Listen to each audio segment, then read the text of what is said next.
এই সপ্তাহে কেন্দ্রীয় মন্ত্রিসভা মহার্ঘ ভাতা বৃদ্ধির বিষয়ে চূড়ান্ত সিদ্ধান্ত নিতে পারে।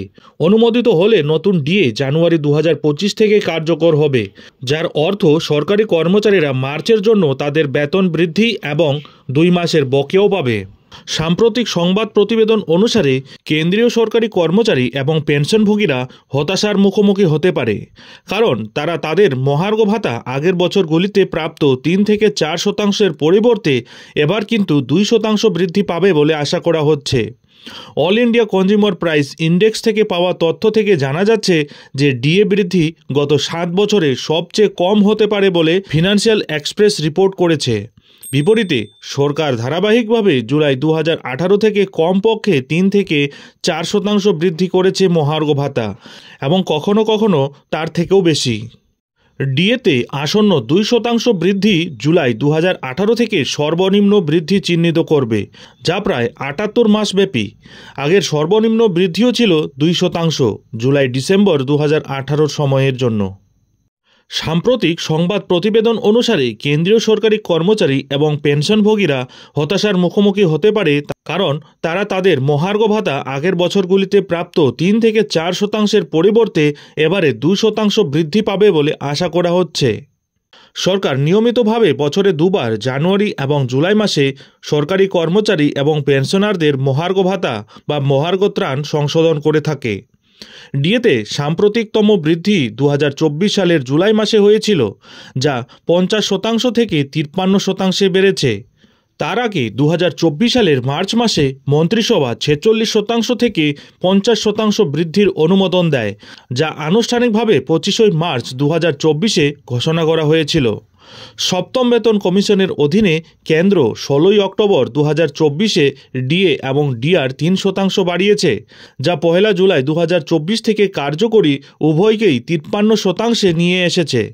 ডিএ এবং ডিআর সংক্রান্ত পরবর্তী ঘোষণা এই নিয়মিত সংশোধনের প্যাটার্ন অনুসরণ করবে। গত 7 বছরে কেন্দ্রীয় সরকারি কর্মচারীদের সব থেকে কম মহার্ঘ ভাতা বাড়তে চলেছে এবার। এমনই মারাত্মক আশঙ্কা তৈরি হয়েছে এবার একাংশের মনে।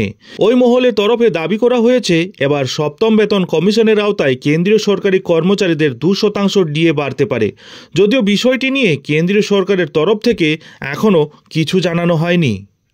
সংবাদ মাধ্যম এনডিটিভি প্রফিটের প্রতিবেদন অনুযায়ী confederation of central government employees and ওয়ার্কার্সের সভাপতি রূপক সরকার বলেছেন যে আমাদের হিসেব অনুযায়ী সম্ভবত 2% ডিএ বৃদ্ধি হতে পারে, আর সেটাই যদি হয় তাহলে 2018 সালের জুলাইয়ের পর থেকে সবচেয়ে কম হারে ডিএ বাড়ানো হতে পারে এবারই।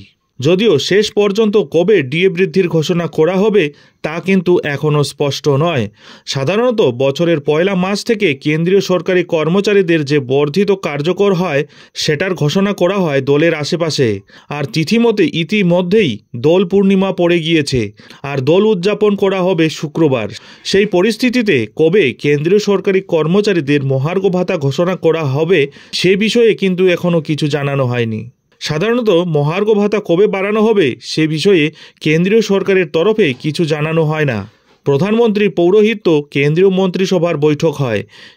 কেন্দ্রীয় সরকারি কর্মচারীদের ডিএ এবং অবসরপ্রাপ্ত সরকারি কর্মচারীদের ডিআরনেস রিলিফ বৃদ্ধির সিদ্ধান্তে অনুমোদন পড়ে যায় সেই বৈঠকেই, আর তারপর সাংবাদিক বৈঠকে আনুষ্ঠানিকভাবে ডিএ এবং ডিআরের বৃদ্ধির ঘোষণা করে কেন্দ্র সরকার। এমনিতেই ইতিমধ্যেই কেন্দ্রীয় সরকারি কর্মচারীদের জন্য 8ম বেতন কমিশনের ঘোষণা করা হয়েছে। কেন্দ্রীয় সরকারি কর্মচারীদের ধারণা 2026 সালের 1 জানুয়ারি থেকে 8ম বেতন কমিশন কার্যকর হওয়ার আগে 7ম বেতন কমিশনের আওতায় আরও 2 দফায় মহার্ঘ ভাতা বাড়ানো হবে। কেন্দ্রীয় সরকারি কর্মচারীরা তাদের মহার্ঘ ভাতা বৃদ্ধির জন্য অধীর আগ্রহে অপেক্ষা করে আছেন। কবে ডিএ বাড়বে সেদিকেই তাকিয়ে রয়েছেন সকলে। আর তারই মধ্যে কেন্দ্রীয় সরকারি কর্মচারীদের সংগঠনের নেতার কোথায় তৈরি হয়েছে বড় আশঙ্কা।